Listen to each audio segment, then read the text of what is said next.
It goes without saying that Sheev Palpatine was not a simple man. For most of his career, he masterfully played two parts in his quest for unlimited power: a public persona and his true persona as Lord of the Sith. Most of the galaxy only saw his public persona as the revered senator from Naboo, or Supreme Chancellor of the Galactic Senate, or later, the feared Emperor of the First Galactic Empire. Even after his ascension to Emperor, not many knew the awful truth that he was actually the Sith Lord Darth Sidious, or that his enforcer, Darth Vader, was his Sith apprentice. In light of Star Wars: The Rise of Skywalker and the preceding canon stories, it seems that he had a plan for each of the two hoods that he wore at any given moment. He was a schemer and someone who was able to keep all of the pieces in the right position regardless of how convoluted his plans were.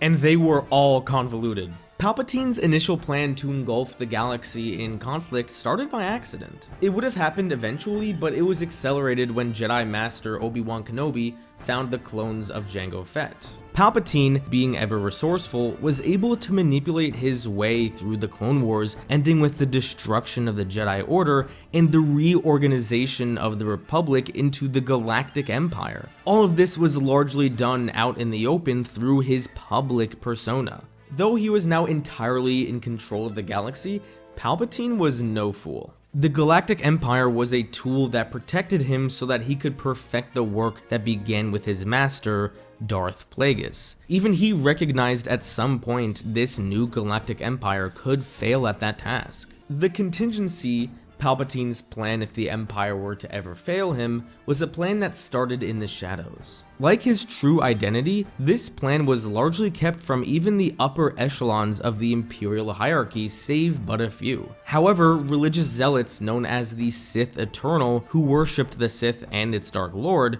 were fully aware of the Contingency and played a major part in its development. The Contingency was more than dealing with a failed empire. At its very core were all of Palpatine's most sought-after desires. The Sith Eternal were the instruments used to make those desires a reality. One thing was absolutely clear: Sheev Palpatine served no master.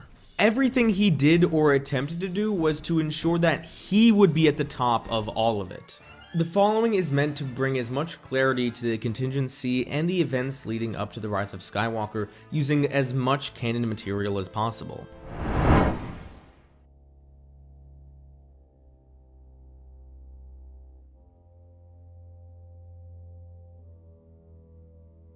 There has not been much revealed about Sith history in canon. Most books, comics, and novels describing Sith history are in the Legends timeline. But we do know a little bit about them in the canon. One of the most well-known concepts in all of Star Wars is the Sith Rule of Two, first described by Jedi Master Yoda in Star Wars: The Phantom Menace. This tradition, once thought to have been entirely created by Darth Bane, seemed to have always existed in some form throughout Sith history, as Rey found out through the ancient Jedi texts she found on Ahch-To. The Jedi text read, "The Prime is one, but the Jedi are many. The Sith were many, but often emerge ruled by two. The seeds of the Jedi have been sown throughout the galaxy. The Sith have no seeds, since what they bury does not grow." The Rule of Two seemed to have been inspired by the extremely powerful force bond known as the Dyad. In fact, on Exegol, there are carvings in the old Sith tongue that describe the nature of the Dyad, which was nearly identical to the Sith doctrine of the Rule of Two. Despite where it drew its inspiration, Palpatine largely saw the Rule of Two as a pale imitation, an unworthy but necessary successor to the older, pure doctrine of the Dyad. A millennia before the Clone Wars, the Sith were all but extinct. Not only due to their ongoing war with the Jedi, but also because of their own infighting with each other. The continuous struggle for power within the ranks of the Sith Lords would often lead to the destruction of carefully laid plans. This problem led the Sith Lord Darth Bane to adopt a strict interpretation of the Rule of Two for the Sith going forward. According to this new official doctrine, there would only be two Sith Lords at a given time: a Dark Lord to embody the power, and an apprentice to crave it. No longer would the Sith operate out in the open, but they would scheme and plan in the shadows until they were ready to reveal themselves. Despite Palpatine declaring to his failed apprentice Maul that the Rule of Two was the first and only reality of the Sith, there was plenty of evidence that he didn't strictly follow it. The timeline presented by the Clone Wars episode The Lost One suggested that both Darth Maul and Darth Tyrannus, Count Dooku, were apprenticed to Palpatine at the same time, though it's not clear whether or not they knew about each other. Palpatine also did not shy away from employing other Force-sensitive agents towards his cause. He allowed Dooku to train Asajj Ventress and Savage Opress, even if Dooku meant to use them to usurp himself as Sith Lord.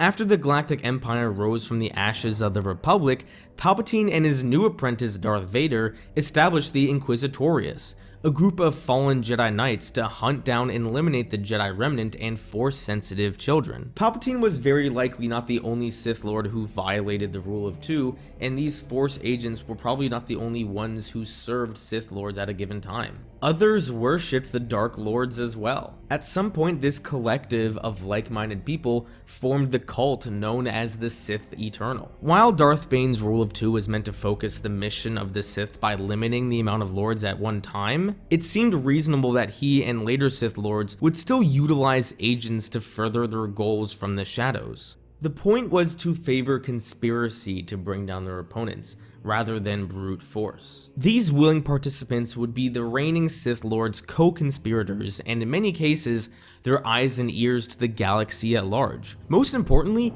these Sith Eternal cultists would not pose any significant threat to the reigning Sith Lord. The Sith troopers seen in The Rise of Skywalker were devoid of any Force sensitivity. It's likely that most of the Sith Eternal cultists shared that same trait. They seemed to largely serve the Dark Lord as technologists. Those Sith Eternal cultists that did exhibit Force sensitivity may have been considered as a Sith Lord's apprentice if they were deemed powerful enough. At some point, a decision was made to move these Sith Eternal cultists into a world in the unknown regions known as Exegol. Exegol was a world only accessible by two ancient Sith artifacts known as Wayfinders. Only two existed. One was given to the current Lord of the Sith, and the other to their apprentice. According to Luke Skywalker's notes, the Wayfinders only needed to be used once so the hyperspace routes could be stored in a Navicomputer. We can't say much more about the Sith Eternal and their role throughout the millennium leading up to Palpatine's rise as Galactic Emperor. In the centuries following Darth Bane, the Sith Lords and their apprentice would bide their time in the shadows playing the long game. They would study the Force in hopes of unlocking its secrets, and when one apprentice felt like they had learned all they could, they'd turn on their master and usurp the mantle of Dark Lord. Eventually, learning the secrets of the dark side of the Force led to learning the secrets of immortality. Enter Darth Plagueis the Wise. Darth Plagueis had such a knowledge of the Force that he eventually learned the first steps towards immortality. His sole mission was to coax the final secrets of the dark side, and to do that, he believed he needed two Sith, one to serve as bait for the dark side, and the other to be the vessel. As per Sith tradition, Darth Plagueis found an apprentice with which he could share his knowledge and the Sith tradition, Sheev Palpatine of Naboo. Presumably, this knowledge would have included the Sith Wayfinder and information about Exegol and the Sith Eternal cult. In his efforts, Darth Plagueis attempted to bring the Rule of Two full circle and create a dyad with his apprentice, hoping to leverage whatever power that would provide. Eventually, Palpatine realized that he learned everything he could from Darth Plagueis, including leveraging the dark side of the Force into transferring your essence into another body. In a certain sense, despite immense respect, Palpatine felt that Plagueis' vision of immortality was small. When the time came, knowing what his master was capable of, Palpatine killed him in his sleep as Plagueis would not be able to act fast enough in his own moment of death. After the death of Darth Plagueis, Palpatine really started to put his plan into motion to take over the Galactic Republic. It seems likely that this is about the time where he started leveraging the talents of the Sith Eternal cultists. He would finally reveal himself to the galaxy, and he had a planet of loyal Sith Eternal cultists. It's not entirely clear whether or not either of his apprentices before Darth Vader knew about Exegol or the Sith Eternal. Palpatine was juggling two apprentices for a short time. He likely didn't reveal information about Exegol to either of of them. At some point, Palpatine had hidden the Sith apprentice's Wayfinder on Mustafar with an unusual creature known as the Eye of Webbish Bog. Darth Vader obtained the Sith apprentice's Wayfinder from the Eye of Webbish Bog shortly after the events of The Empire Strikes Back. Vader later kept it as his Mustafarian castle grounds, because Kylo Ren found it there 3 decades later. The following will start to cross over with Star Wars The Clone Wars, the Star Wars prequel trilogy, Star Wars Rebels, and Star Wars The Original Trilogy. The main beats of those stories are well known, so I'm not really going to touch on them. But it is important to note that the roots of Palpatine's contingency stem back about 30 years before Return of the Jedi. Palpatine had a feeling that something awaited him in the unknown regions, an origin of the Force, some dark presence formed of malevolent substance. He felt that it was important to seek it out in his efforts to obtain ultimate influence over the Force. While the Sith Wayfinders he possessed as his inheritance of the Sith legacy could lead him into the unknown regions, it would only provide specific coordinates to Exegol and the Sith Eternal. A couple years after Palpatine was elected Chancellor, he and his advisor Yupt Tashu, a dark-side worshipper, arrived on the planet Jakku with excavation droids. The purpose of the excavation droids was to build an observatory with its eye towards the unknown regions. This observatory was the first of many such installations. The observatory was meant to house ancient Sith relics and calculate coordinates through the unknown regions using ancient navigational computers. As shown in The Rise of Skywalker and described in Star Wars Aftermath Empire's End, the unknown regions are a labyrinth of solar storms, black holes, gravity wells, and things far stranger. Additionally, the excavation droids were to dig a hole straight into the planet core for a far more nefarious purpose, if it ever came to it.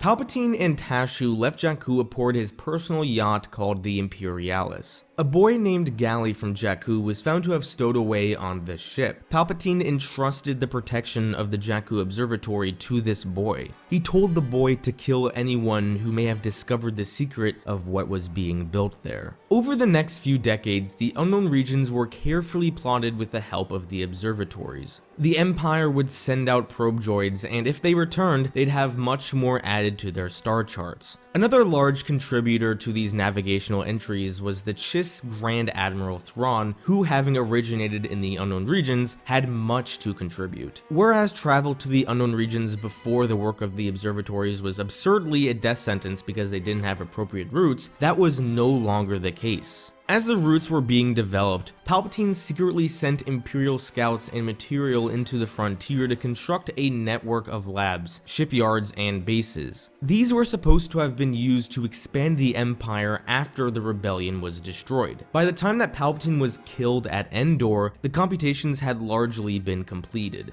For 10 years after their initial meeting, Galley protected the construction site on Jakku, occasionally checking in with Yupt Tashu. He eventually met with Palpatine a second time aboard the Imperialis. This time, Palpatine tasked Galley with the Contingency, the specific task of destroying the Empire if it ever failed to protect Palpatine and had he died. He used a chess-like game called Shattez to illustrate the plan. It essentially amounted to, if there was ever a checkmate, wipe the board clean and start anew. Galley was promoted into the Imperial Naval Intelligence Service, eventually rising to the rank of Admiral. He also received the name Gallius Rax. Unlike many within the Empire, Gallius Rax knew full well that Palpatine was a Sith Lord, and while he respected his cunning, he also thought Palpatine was mad. Before continuing Gallius Rax's story and the aftermath story beyond the Battle of Endor, it's important to understand what Palpatine and likely the Sith Eternal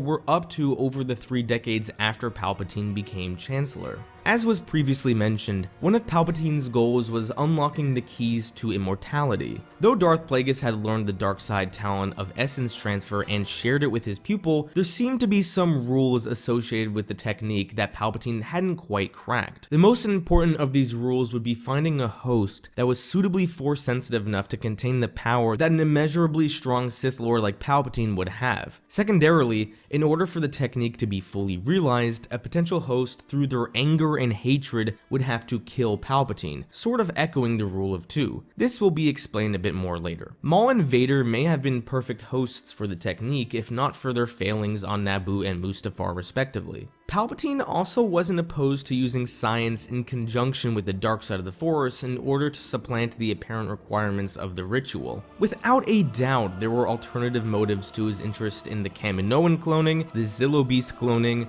and genetic engineering programs. In fact, some of the Kaminoan cloning equipment from the Clone Wars ended up on Exegol to help sustain Palpatine in his clone body. These are just a few of the examples of cloning experiments that we know of. Besides that, there isn't really anything else we know about Palpatine's relationship with the Sith Eternal before the rise of the Empire. Palpatine's main focus was to defeat the Jedi, turn Anakin to the dark side, and win the Clone Wars, and he succeeded with all three. With the war over and the Jedi gone, Palpatine could finally focus his efforts back towards his quest for immortality.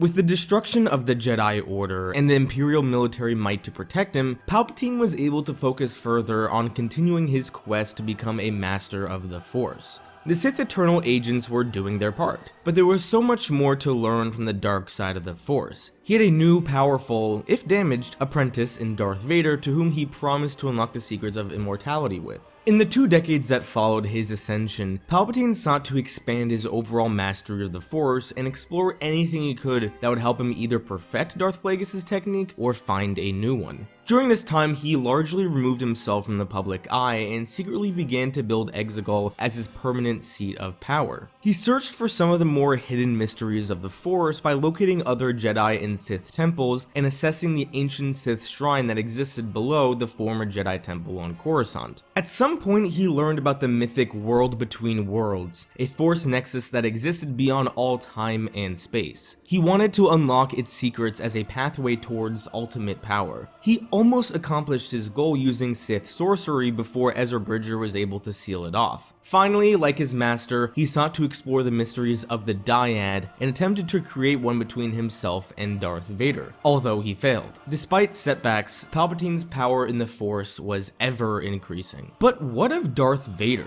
How much did Palpatine's powerful apprentice truly understand of his master's machinations? The Darth Vader comic runs show that Vader was wholly aware of Exegol or the work being done on Exegol until after the Empire Strikes Back. Shortly after confronting his son in Cloud City, Vader went on a campaign to discover and exact revenge on those who helped hide his son from him. Palpatine, sensing weakness, unleashed his rebuke on his wayward apprentice, beginning a sick test to determine whether or not Vader was still worthy of being his apprentice. On Mustafar, Palpatine sent a Sith cultist by the name of Ochi of Bestoon to kill Darth Vader, which was nothing more than a test for Vader to tap into his pain and grow in the dark side of the Force. While attempting to kill Vader, the arrogant and loose-lipped Jedi killer began to reveal small details of something secret Palpatine was building. This is where Vader encountered the Eye of Webbish Bog, as I mentioned earlier. In the end, the Eye of Webbish Bog gave Vader the Sith apprentice's wayfinder that led the way to Exegol. Following his encounter, Darth Vader, utilizing the Sith apprentice's wayfinder, made his way through the unknown regions with Ochi of Bestoon and made it to the planet Exegol. Darth Vader approached Palpatine's Exegolian citadel only to be confronted by Palpatine himself. As Vader and Ochi made their way into the citadel, they came across vats of strandcasts and clones, including Snoke strandcasts, and a jar with a severed hand. The implication that it was Luke's hand and his DNA may have been involved in the bioengineering experiments. After they encountered the strandcasts and clones and some cultists, Darth Vader and Ochi of Bestoon stumbled upon a shipyard where the Zeiston-class Star Destroyers, seen in the Rise of Skywalker, were already well under construction. At this point, they see hundreds of them already constructed and discovered the planet-killing capabilities of these secret capital ships. Finally, Darth Vader and Ochi of Bestoon came upon a chamber that contained a gigantic mound of Kyber crystals, the source of Palpatine's weapons development for his secret Sith capital fleet. As the current Star Wars Darth Vader comic series is still ongoing, there may be more to glean from it in the future, but it does confirm a number of things. 1. The Zeiston fleet had been under construction far longer than the 3 decades between Return of the Jedi and the Rise of Skywalker. 2. The Snoke clone template had been around longer than anticipated. As it stands now, it introduced a couple of more questions. Question 1. If Darth Vader now knew about Exegol and didn't have his mind wiped in some way, why did he not warn Luke on the second Death Star after his redemption, or when he was communing with Luke as a Force ghost? And question 2. To what extent, if any, was Luke's DNA used in Palpatine's bioengineering experiments after it was retrieved? I would argue for the first question that Vader may have told Luke about Exegol, and that is why he and Lando went looking for the key to the Wayfinder on Pisana. And for the second question about Luke's DNA, we'll have to wait and see.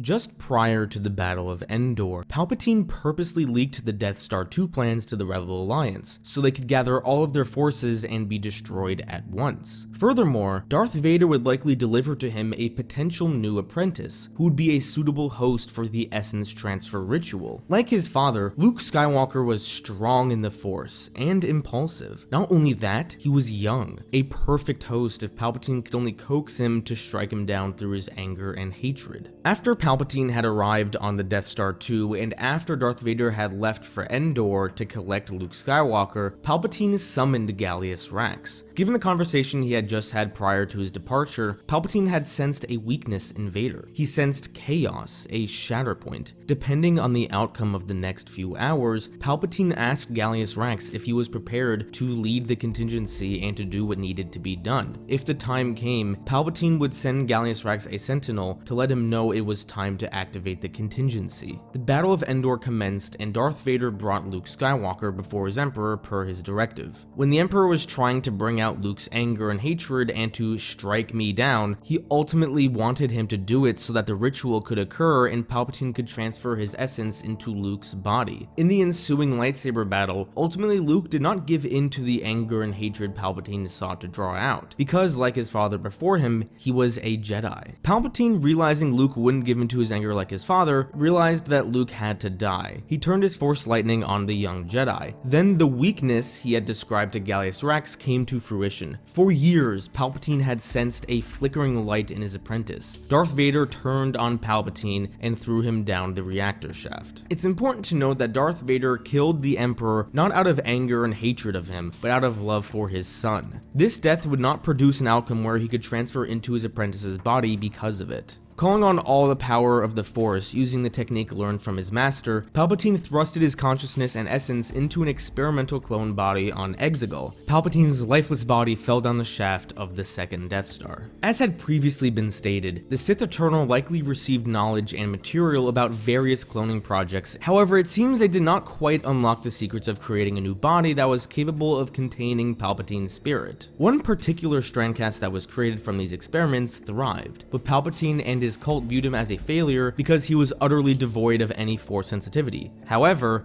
they would send his son into the galaxy hoping that he would eventually have a natural child that may have the power to contain Palpatine's spirit. 11 years later, after the Battle of Endor, Rey would be born. For now, the essence transfer was imperfect, and now the immense power of his spirit would eat away at his body. The Galactic Empire had failed to protect their Emperor, and he died. Per Palpatine's instructions, Gallius Rax activated the contingency. Red-robed sentinels that bore the holographic face of the dead Emperor reported to an elect group of Imperial officials with their directives. The immediate goal through Operation Cinder was to lay waste to Imperial worlds. After that, Gallius Rax would gather most of the Imperial remnant military to Jakku for one final standoff with the New Republic. As part of this plan, he'd go as far to leak information to the New Republic to help get the pieces in place. Finally, he destabilized the planet using the hole that was being excavated to the planet's core. The planet would be destroyed, taking the failed Imperial remnant and the New Republic forces with it. Gallius Rax would then escape to the unknown regions with an elect group of Imperial personnel using the previously mapped coordinates, and start the Empire anew. A practical, real-world reason why Palpatine would have wanted to destroy his own military is so that the New Republic wouldn't be able to use his own military machine against him when he was finally able to strike back. Palpatine no longer trusted the military that failed him, save for a chosen elect. Thus, he wanted to destroy it. Two people that Gallius Rax associated himself with throughout the Star Wars Aftermath trilogy were Yup Tashu, Palpatine's dark side worshipping advisor, and Grand Admiral Rey Sloane, a proud Imperial officer. As the story goes on, she begins to distrust Rax as things aren't quite lining up. She's not privy to the intricacies of the contingency plan,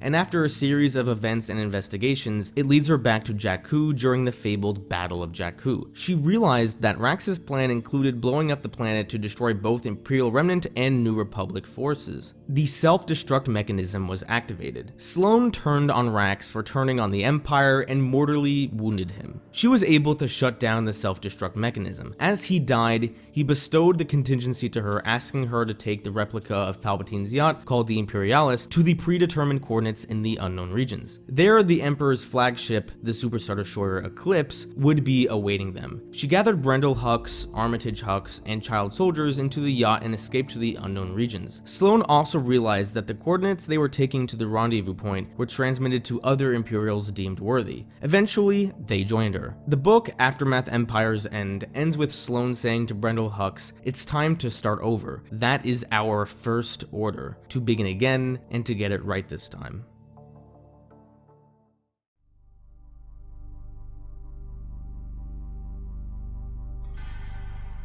It's clear that both Yup Tashu and Gallius Rax were two of the few people who were privy to the details of the contingency. Had Gallius Rax or Yup Tashu made it off Jakku, it's likely that the First Order would have begun fully integrated with the Sith Eternal cult on Exegol. But Gallius Rax didn't lead the Imperial Remnant into the unknown regions. Grand Admiral Rey Sloane did. Palpatine would have likely had full control of what became known as the First Order under Rax, but that was not the case under Sloane because she didn't have any insight into those details. Also, a founding philosophy of the First Order is that they wanted to rebuild the Empire without Palpatine as its leader. It's likely that had Palpatine revealed himself, the First Order would have not wanted anything to do with him. Palpatine also didn't have a way at this point of militarily regaining control of the Imperial Remnant. Furthermore, he had learned of the birth of a young boy named Ben Solo, child of the Princess of Alderaan and grandson of Darth Vader. He viewed Ben Solo with that mighty Skywalker blood as a new potential host for his Sith ritual. Remember, the Sith Eternals spent years on cloning and genetic engineering experiments to try and perfect a clone body for Palpatine to transfer into. Snoke was a product of this experimentation. There were Snoke strandcasts already on Exegol between The Empire Strikes Back and Return of the Jedi, as seen in the Darth Vader comics. The entire reason for Snoke's existence was to act as Palpatine's proxy in the First Order and to manipulate, entice, and train Ben Solo so that he would be a suitable host someday for Palpatine. He was already strong in the Force through his bloodline, he just needed to be drawn to the dark side. Though Snoke was created by Palpatine and the Sith Eternal to tempt Ben Solo and eventually proxy Palpatine's rule of the First Order, he was not a literal puppet. He did have free will, but he acted as a true proxy for Palpatine's will. Snoke suggested that he saw the rise and fall of the Empire in the Force Awakens novelization. It's entirely possible that Palpatine and the Sith Eternal manufactured a history for Snoke to believe in himself. Snoke appeared on the First Order scene rather unexpectedly. While the First Order had the necessary coordinates to navigate through the unknown regions, it was wholly unprepared to deal with the terrors that dwelt there. It was Snoke that arrived on the scene to help the First Order, and he saved them from certain destruction. Over time, Snoke eventually became the supreme leader of the First Order, sidelining or outright destroying Grand Admiral Rey Sloane and Brendel Hux. It should be noted that it seems Grand Admiral Rey Sloane was still around about a decade before The Force Awakens, at least according to the Phasma novel. It's unclear if her supreme leadership position had already been co-opted by Snoke at that point. With the First Order saved, they were able to begin their rearmament programs at the secret bases planted throughout the unknown regions as per Palpatine's directive. The First Order military largely developed independently of the Sith Eternal military. Not only were the First Order and Sith Eternal fleets being developed at this time, the First Order's Starkiller Base initiative started based on experimentation undertaken by the Empire. Many worlds in the unknown regions were cored and destroyed in the development of Starkiller Base. The Kyber-rich planet of Ilum was ultimately used as the weapon. Snoke was rarely seen in person, and he left left the military and propaganda efforts to their respective leaders within the First Order hierarchy. One thing that wasn't a secret is that he was immensely strong in the dark side of the Force, though his abilities were not explicitly of Sith heritage. He had a more pressing purpose, and that was the manipulation of Ben Solo. Judging from the Rise of Kylo Ren comic series, he began to toy with Ben Solo from a very early age. There's a heavy implication that Snoke at some point had a confrontation with Luke. The story of what happened hasn't been told yet. Regardless, Ben Solo's manipulation and transformation into Kylo Ren happened over years, and it was expressed for the purpose of developing him into a suitable host for Palpatine. As Snoke began to manipulate Ben Solo and the First Order fleet was being developed, Palpatine became aware that the powerless Strandcast, or his son, who was sent out in the galaxy, eventually managed to have a child. Palpatine and the Sith Eternal ordered Sheev to kidnap Rey and bring her to Exegol. Like Ben Solo, she could very well be a suitable host for Palpatine's Sith ritual. At some point, Ochi must have lost track of the Sith apprentice's Wayfinder after his encounter with Darth Vader. Thus, the Sith Eternal must have revealed to Ochi where he could find the Sith Master's Wayfinder in order to bring Rey to Exegol. It was in the throne room on the Death Star 2. He etched the location using the old Sith tongue on a custom dagger. Presumably, he must have felt it was safe since the old Sith tongue had largely been abandoned and deemed illegal. Ochi of Bestoon eventually caught up with Rey's parents and murdered them. He was unable to locate Rey as she had already been abandoned on Jakku. He killed Rey's parents with that custom dagger, but Rey was lost to Palpatine, for now. That same year, Luke Skywalker began investigating a rising darkness and began his search for Exegol. The ghost of Anakin probably informed him about Exegol at some point. He and Lando Calrissian eventually picked up on Ochi of Bestoon because he drunkenly bragged about knowing where a Sith Wayfinder was. After pursuing Ochi, Luke and Lando lost his trail in the deserts of Pisana and never recovered the Emperor's Wayfinder. About 6 years before the events of Star Wars The Force Awakens, a number of events occurred.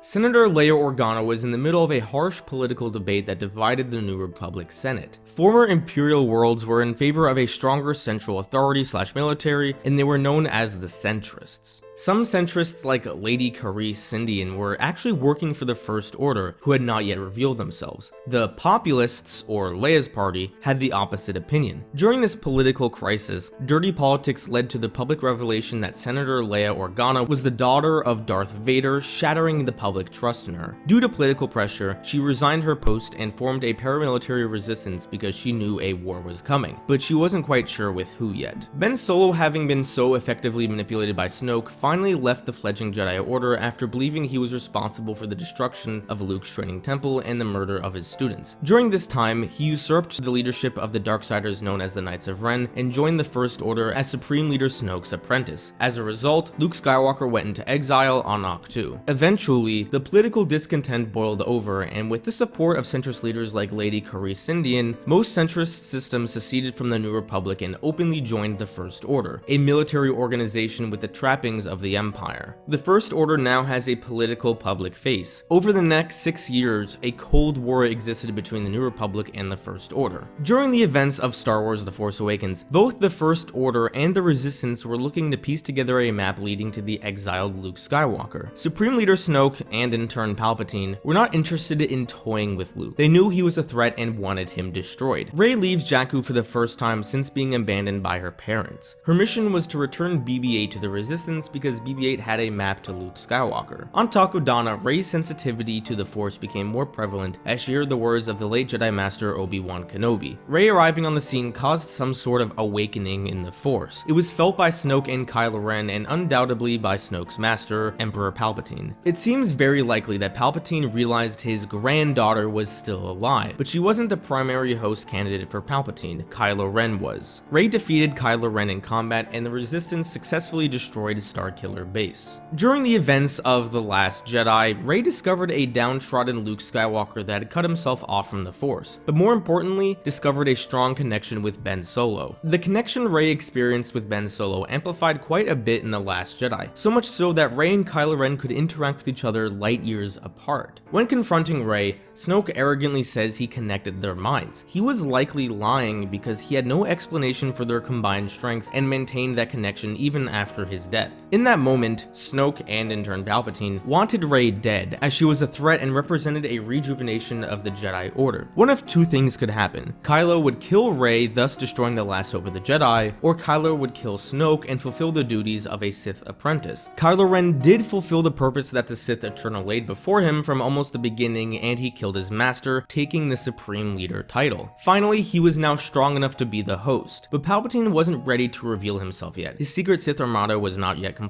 Rey rejected him, but their bond was still strong. Luke Skywalker sacrificed his life to save the Resistance, and Rey became the last Jedi.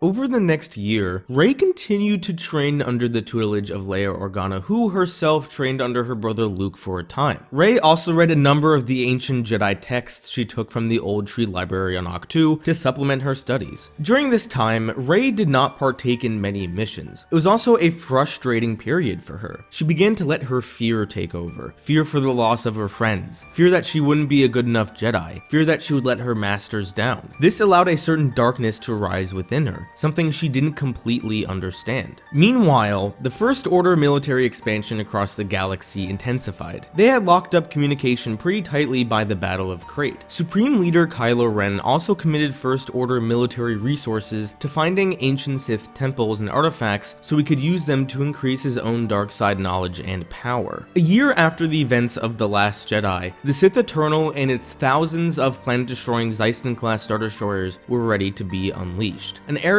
Palpatine sent a threatening broadcast across the galaxy, in part to lure Kylo Ren. This message could have been heard if you were playing Fortnite. Not willing to suffer any challenge to his power, Kylo Ren searched the galaxy to try and find the source of that message. Eventually, his search led to his grandfather's castle on Mustafar, where he located the Sith apprentice's Wayfinder. He immediately took the device and made his way to the ancient Sith planet Exegol, where a decayed clone body of Palpatine housed his immensely powerful spirit. Palpatine revealed that he had created Snoke and that he had trained Kylo Ren as well. Kylo Ren realized that Palpatine was barely being kept alive by old cloning technology from the Clone Wars. Regardless, almost immediately he threatened to kill Palpatine. Palpatine revealed his massive armada to Kylo Ren and offered it to him if he did but one thing: end whatever hope that the Jedi Order would return by killing Rey, his granddaughter. Kylo Ren was Palpatine's current target as a host for the Sith ritual. He spent years manipulating and twisting him, knowing full well that eventually he'd use his anger and hatred and mighty Skywalker blood to kill him, which likely would have happened. If that occurred, Palpatine would invoke the ritual and transfer his spirit into the body of his killer and take over. Over the course of the film, Rey struggled with her growing darkness, especially because Kylo Ren was trying to draw it out of her. The most spectacular example of this occurred on Pasaana, when her frustration came to a head and she accidentally used Force Lightning, which destroyed a transport ship. Eventually, Kylo Ren revealed to her that they were a dyad in the Force, which explained their strong connection. The two of them were bound by the Force itself. Whatever power that provided, it could be used to kill Palpatine. Kylo Ren also revealed that the darkness and power within Rey stems from the fact that she is genetically related to Palpatine, his granddaughter. Rey rejected Kylo Ren's offer to join her yet again. After another fateful battle on the ruins of the second Death Star, both Kylo Ren and Rey felt Leia Organa reach out one last time in order to touch Ben Solo and bring him back. Rey mortally wounded Kylo Ren, but opted to heal him with the Force. She explained that she did want to take his hand when offered in Snoke's throne room, but only if it had been